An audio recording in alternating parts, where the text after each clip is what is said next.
नमस्कार दोस्तों, चलिए सुनते हैं आज की कहानी कर्मों का लेखा जोखा। आज की कहानी की शुरुआत इस प्रकार होती है। एक गांव में एक फौजी था। बेचारा फौजी बहुत सरल और सीधा था। बचपन में ही उसके माँ बाप का देहांत हो गया था। वह अपने माता पिता का इकलौता संतान था। फौजी ने शादी भी नहीं की थी, सो उसके बच्चे भी नहीं थे। भाई नहीं, बहन नहीं। वह अकेला ही कमाता, अकेला ही खाता और उसके खर्चे के बाद जो पैसे बच जाते वो उसे फौज में जमा करता जा रहा था। समय बीतता रहा। फिर एक दिन उसकी मुलाकात एक सेठ से होती है जो फौज में माल सप्लाई करता था। उन दोनों के बीच परिचय बढ़ते बढ़ते दोस्ती में बदल जाती है। वो दोनों अक्सर मिलते जुलते थे और एक दूसरे का खैर पूछा करते थे। एक दिन सेठ उस फौजी के सामने एक प्रस्ताव रखता है कि मैं एक व्यापारी हूँ और मुझे व्यापार का अच्छा अनुभव भी है। सो तुम्हारे पास जो पैसे हैं मैं उसका अपने कारोबार में लगाकर कुछ ही दिनों में बढ़ा दूंगा। फौजी ने कहा, सेठ जी भला इसमें मेरा क्या फ़ायदा है? सेठ, अरे फौजी भाई, जो पैसा तुम्हारे पास है वो बढ़ नहीं रहा बल्कि उतने के उतना ही पड़ा है। यदि तुम मुझे दे दो तो मैं उसे कारोबार में लगा दूं। पैसे से पैसा बढ़ जाएगा और कारोबार में जो फ़ायदा होगा उसमें हम दोनों बराबर के हिस्सेदार होंगे और तुम्हारा मूलधन भी तुम्हें मिल जाएगा। यह सुनकर फौजी बड़ा खुश हुआ और उसने अपना पैसा सेठ को देने को तैयार हो गया। फौजी ने सेठ को अपने पैसा दिया और सेठ जी ने उन पैसों को अपने व्यापार में लगा दिया। समय के साथ साथ सेठ का व्यापार भी बढ़ता गया। सेठ को खूब कमाई होने लगी और कुछ ही दिनों में उसका कारोबार बढ़ गया। फौजी अपने काम में ईमानदारी से लगा रहा। परंतु कुछ ही दिन बाद बॉर्डर पर लड़ाई छिड़ गई। युद्ध की घोषणा हो गई और फौजी को लड़ाई में जाना पड़ गया। लड़ाई के मैदान में फौजी घोड़ी पर चढ़कर लड़ने गया। वह घोड़ी इतनी अड़ियल और बदतमीज थी कि फौजी जितनी ज़ोर से लगाम खींचता वह घोड़ी उतनी ही तेज भागता थी। लगाम इतनी बार खींचते खींचते उस घोड़ी के गलफर तक कट फट गया, मगर वो फिर भी फौजी के वश में नहीं आ रही थी। परिणाम यह हुआ कि घोड़ी दौड़कर दुश्मनों के गोल घेरे में जाकर खड़ी हो गई। दुर्भाग्य से फौजी दुश्मनों से बुरी तरह गिर गया और लड़ते लड़ते वीरगति को प्राप्त हो गया और अंततः वह घोड़ी भी मर जाती है। जब सेठ को यह समाचार मिला कि युद्ध में फौजी की मौत हो गई तो वो अंदर ही अंदर बहुत खुश हो गया। सेठ का खुश होना उसके नीयत की गवाही दे रही थी। सेठ को मालूम था कि उस फौजी का कोई वारिस नहीं है तो अब ये पैसा किसी को भी देना नहीं पड़ेगा। सेठ मन ही मन यह सोचकर बहुत खुश हुआ कि अब मेरे पास पैसा भी हो गया और मेरा बिजनेस भी चमक गया। अब पैसा लेने वाला समय का चक्कर घूमते देर नहीं लगता। कुछ ही दिनों के बाद सेठ जी के घर में खुशियाँ आई। उसके घर लड़का पैदा हुआ। अब सेठ जी के खुशी का ठिकाना नहीं कि भगवान की बड़ी दया है उन पर। सेठ की तो मानो लॉटरी लग गई हो। उसके पास खूब पैसा भी हो गया, उसका व्यापार भी खूब चल पड़ा और भगवान की कृपा से लड़का भी हो गया और अब कोई लेने वाला भी नहीं रहा। सेठ जी बहुत खुश हुए। धीरे धीरे समय निकलता रहा और सेठ का वो लड़का बड़ा हो गया। वह लड़का समझदार था और पढ़ने में होशियार था। सेठ जी ने उसे ठीक से पढ़ाया लिखाया। जब वह लड़का पढ़ लिख कर बड़ा हो गया तो सेठ ने सोचा कि अब ये मेरा कारोबार संभाल लेगा। कुछ दिनों बाद सेठ ने अपने बेटे की शादी करा दी। शादी करते ही उसके घर में बहुरानी आ गई।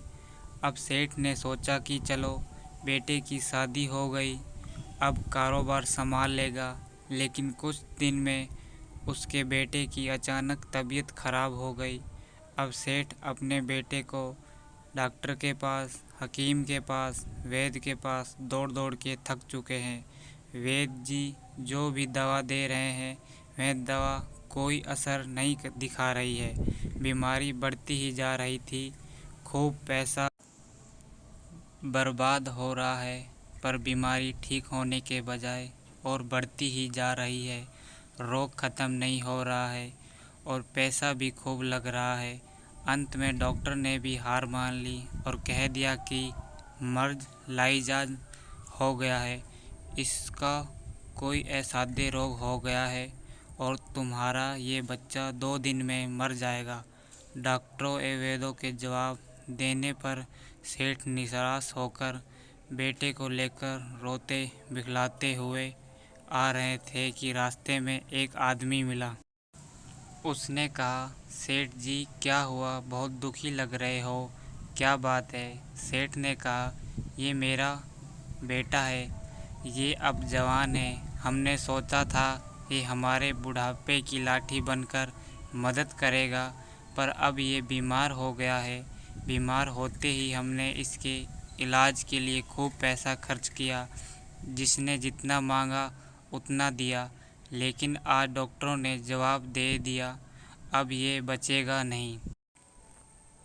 डॉक्टर ने बताया कि इसे असाध्य रोग हो गया है जो लाइलाज मर्ज है। अब इसे घर ले जाओ, ये 2 दिन से ज़्यादा नहीं बचेगा।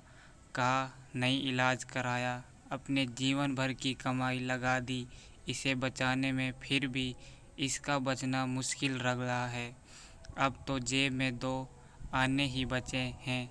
उस आदमी ने कहा, अरे सेठ जी, तुम दिल छोटा मत करो, अधीर क्यों होते हो? आप मैं घर के पास आ जाओ। वहाँ मेरे पड़ोस में एक वैद्य जी दवा देते हैं। उनकी 2 आने की पुड़िया खाकर मुर्दा भी उठकर खड़ा हो जाता है। बस अब बिना देर किए जल्दी से तुम वैद्य जी की दवा ले लाओ। सेठ जी दौड़कर गए और वैद्य जी को सारा हाल कह सुनाया। वैद्य जी ने सेठ को 2 आने की पुड़िया दी, जिसे वो ले आया। उसने दवाई की पुड़िया अपने बेटे को खिलाई, पर बच्चा पुड़िया खाते ही मर गया। अब सेठ जी का रो रो के बुरा हाल है। सेठानी भी बेहद रोए जा रही थी और घर में बहुरानी और पूरा गांव भी रो रहा था। पूरे गांव में यह खबर फैल गई कि सेठ जी का बेटा भरी जवानी में मर गया और बहुरानी का जीवन जवानी में ही बर्बाद हो गया। बेचारी टूट ही गई। तभी गांव में अचानक एक महात्मा जी आ जाते हैं। महात्मा ने गांव वालों से पूछा, भाई क्या कोई बताएगा ये रोना धोना क्यों है? लोग बोले, महात्मा जी, बेचारे इस सेठ का एक ही जवान लड़का था, वो भी मर गया, इसलिए सब लोग रो रहे हैं, सब दुखी हो रहे हैं। महात्मा बोले, सेठ जी ये रोना धोना क्यों? सेठ, महाराज जी आप कैसी बात करते हो? जिसका जवान बेटा मर जाए वो रोएगा नहीं तो भला क्या करेगा? महात्मा बोले, तो आपको क्यों रोना आ रहा है? सेठ बोला, महाराज मेरा बेटा मरा तो और किसको रोना आएगा? महात्मा, उस दिन तो तुम बहुत बड़े खुश हो रहे थे सेठ। सेठ, मैं किस दिन खुश हो रहा था ये आपकी कह रहे हैं? महात्मा, तुम्हारे मित्र फौजी ने जिस दिन तुम्हें पैसा दिया था। सेठ, हाँ, कारोबार के उससे पैसा लिया था तो खुशी थी। महात्मा, और उस दिन तो आपकी खुशी का ठिकाना ही नहीं था सेठ जी। सेठ, किस दिन की बात कर रहे हैं आप महात्मा? याद करो सेठ, जिस दिन तुम्हारा फौजी मित्र मरा था तुम कितना खुश हो रहे थे। अरे जिस दिन फौजी मर गया तुमने तो सोचा कि अब क्या, वो तो मर गया तो पैसा भी नहीं देना पड़ेगा, तुम्हारे पास माल भी बहुत हो गया, कारोबार भी खूब चमक गया और किसी को अब कुछ देना भी नहीं पड़ेगा। ये सोचकर बहुत खुश थे तुम, क्यों? सेठ लज्जा से सर झुकाते हुए, हाँ महाराज, ये सच है, मैं खुश तो था महात्मा। और उस दिन तो तुम्हारी खुशी का ठिकाना नहीं था, पता नहीं कितनी मिठाइयाँ बांटी थी तुमने सेठ। किस दिन महात्मा? अरे सेठ जी, जिस दिन तुम्हारा लड़का पैदा हुआ था। सेठ, महाराज, इसमें गलत क्या है? लड़का पैदा होता तो कौन खुश नहीं होता है। मैं भी खुश हो गया तो क्या बात हो गई महात्मा। उस दिन तो खुशी से आपके पैर जमीन पर नहीं पड़ते थे सेठ। महाराज, किस दिन महात्मा? अरे जिस दिन तुम अपना बेटा ब्याहने जा रहे थे। सेठ, महाराज, भला बेटा ब्याहने जाता है, कौन खुश नहीं होता, हर आदमी खुश होता है। तो मैं भी खुश था महात्मा।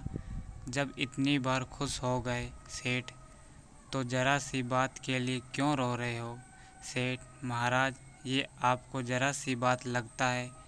मेरा जवान बेटा मर गया, ये ज़रा सी बात है क्या महात्मा? अरे सेठ जी, शायद तुम अब भी नहीं समझे। वहीं तुम्हारा फौजी दोस्त अपना पैसा लेने के लिए तुम्हारे घर बेटा बनकर आ गया। उसकी पढ़ाई लिखाई में, खाने में, पहनने में और उसके शौक़ में, श्रृंगार में जितना धन लगाना था तुमने लगाया। उसके शादी ब्याह में कुछ लग गया और बचा कुचा ब्याज दर ब्याज लगाकर उसने डॉक्टरों को दिलवा दिया। अब जब तुम्हारे जेब में मात्र 2 आने पैसे बच गए, वो भी वेद जी को दिलवा दिए और 2 पैसे का पुड़िया खाकर चल दिया। अब कर्मों का लेना देना पूरा हुआ, जैसी करनी वैसी भरनी। सेठ ने कहा, महाराज, हमारे साथ तो कर्मों का लेन देन था, चलो मान लिया, हमारे साथ तो जो हुआ सो हुआ, लेकिन वो हमारी जवान बहू रानी घर में तड़फ रही है, बेसुध रो रही है। भरी जवानी में उसको धोखा देकर विधवा बनाकर चला गया। उसका क्या जुर्म था महाराज कि उसके साथ ऐसा गुनाह क्या? महात्मा बोले, ये वही घोड़ी है जिसने जंग में उसको धोखा दिया था। भरी जवानी में उसको उस घोड़ी के वजह से धोखा मिला और वो मर गया। इसने भी जवानी में उसको धोखा दे दिया। निष्कर्ष, हमारे जीवन में जो कुछ भी हो रहा है वो सब हमारे कर्मों का लेखा जोखा है, जिसका हिसाब किताब हमें एक दिन तो देना ही पड़ता है। इसलिए हमें कभी किसी का बुरा नहीं करना चाहिए, सबके साथ प्रेम और ईमानदारी के साथ रहना चाहिए। तो दोस्तों, आज की कहानी कैसे लगी ज़रा कमेंट में बताइए और चैनल को सब्सक्राइब कर लीजिए।